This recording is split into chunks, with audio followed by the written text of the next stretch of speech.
আজি হৈছে কাতি বিহু। ভণ্টি ইমান ধুনীয়াকৈ তুলসীৰ তল সজাইছে।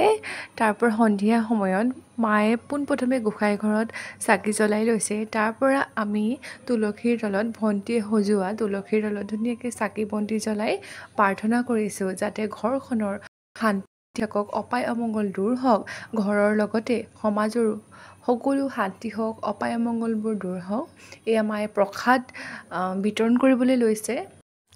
যিহেতু ঘৰৰ মুৰব্বীজনক, ডাঙৰ সদস্যজনক আগলি কলপাতত প্ৰসাদ সজোৱা হয়, সেয়েহে যিহেতু আমাৰ আইতা আছে, আইতাৰ কাৰণে ধুনীয়াকৈ আগলি কলপাতত মায়ে সজাই আছে আৰু সকলোৰ কাৰণে মায়ে ধুনীয়াকৈ প্ৰসাদ বিতৰণ কৰি আছে। আমাৰ জীউ মানুহ প্ৰসাদ খাই বহুত ভাল পায়। জীউ মানুহক নিদিয়াকৈ কেনেকৈনো থাকিম। এই আমাৰ ঘৰৰ ডাঙৰ মুৰব্বী আইতা, মৰমৰ আইতাৰ বুলি একো নহয়, মায়ে ধুনীয়াকৈ আইতাক দি আছে। এয়া পাপাই প্ৰসাদ খাই আছে আৰু এয়া মায়ে ওলগ লৈ খাবলৈ লৈছে। আৰু ভিডিঅ'টো ভাল পালে লাইক কৰিব, কমেণ্ট